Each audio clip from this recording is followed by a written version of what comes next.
ಇದೆಲ್ಲದಕ್ಕೂ ಕೂಡ ಕ್ಷೇತ್ರದ ಜನ ಮತ್ತು ರಾಜ್ಯದ ಜನ ಉತ್ತರವನ್ನು ನೀಡ್ತಾರೆ. ನಾನು ಇನ್ನೇನೇ ಸಂದರ್ಭದಲ್ಲಿ ಹೆಚ್ಚು ಮಾತಾಡೋದಕ್ಕೂ ಇಷ್ಟಪಡೋದಿಲ್ಲ. ಅವ್ರ ಪಕ್ಷದ ಹಿರಿಯರಿದ್ದಾರೆ, ಭಾರತೀಯ ಜನತಾ ಪಾರ್ಟಿಯಲ್ಲಿ ಇದ್ದಾರೆ. ಸೊ ಎಲ್ಲವೂ ಕೂಡ ಸರಿ ಬಗೆಹರಿತದೆ, ಎಲ್ಲ ಸಮಸ್ಯೆಗಳು ಬಗೆಹರಿತದೆ ಅನ್ನೋ ವಿಶ್ವಾಸ ನನಗೂ ಕೂಡ ಇದೆ.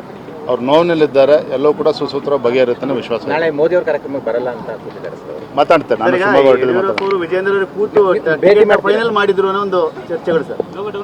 ಭಾರತೀಯ ಜನತಾ ಪಾರ್ಟಿ ಇದು ರಾಷ್ಟ್ರೀಯ ಪಕ್ಷ.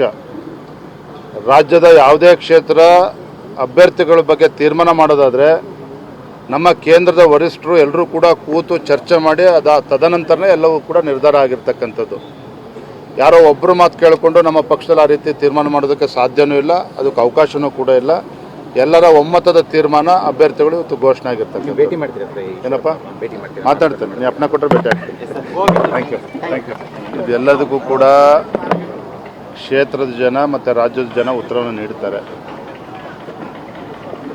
ನಾನು ಇನ್ನೇನೇ ಸಂದರ್ಭದಲ್ಲಿ ಹೆಚ್ಚು ಮಾತಾಡೋದಕ್ಕೂ ಇಷ್ಟಪಡೋದಿಲ್ಲ. ಅವ್ರ ಪಕ್ಷದ ಹಿರಿಯರಿದ್ದಾರೆ, ಭಾರತೀಯ ಜನತಾ ಪಾರ್ಟಿಯಲ್ಲಿ ಇದ್ದಾರೆ.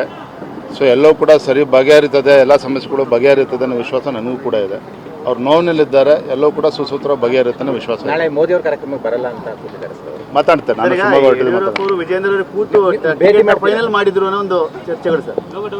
ಭಾರತೀಯ ಜನತಾ ಪಾರ್ಟಿ ಇದು ರಾಷ್ಟ್ರೀಯ ಪಕ್ಷ. ರಾಜ್ಯದ ಯಾವುದೇ ಕ್ಷೇತ್ರ ಅಭ್ಯರ್ಥಿಗಳ ಬಗ್ಗೆ ತೀರ್ಮಾನ ಮಾಡೋದಾದರೆ ನಮ್ಮ ಕೇಂದ್ರದ ವರಿಷ್ಠರು ಎಲ್ಲರೂ ಕೂಡ ಕೂತು ಚರ್ಚೆ ಮಾಡಿ ತದನಂತರನೇ ಎಲ್ಲವೂ ಕೂಡ ನಿರ್ಧಾರ ಆಗಿರ್ತಕ್ಕಂಥದ್ದು. ಯಾರೋ ಒಬ್ಬರು ಮಾತು ಕೇಳಿಕೊಂಡು ನಮ್ಮ ಪಕ್ಷದಲ್ಲಿ ಆ ರೀತಿ ತೀರ್ಮಾನ ಮಾಡೋದಕ್ಕೆ ಸಾಧ್ಯವೂ ಇಲ್ಲ, ಅದಕ್ಕೆ ಅವಕಾಶವೂ ಕೂಡ ಇಲ್ಲ. ಎಲ್ಲರ ಒಮ್ಮತದ ತೀರ್ಮಾನ ಅಭ್ಯರ್ಥಿಗಳು ಇವತ್ತು ಘೋಷಣೆ ಆಗಿರ್ತಕ್ಕಂಥ. ಏನಪ್ಪ ಮಾತಾಡ್ತೇನೆ, ನೀವು ಅಪ್ನ ಕೊಟ್ಟರೆ ಭೇಟಿ ಆಗ್ತೀನಿ. Thank you.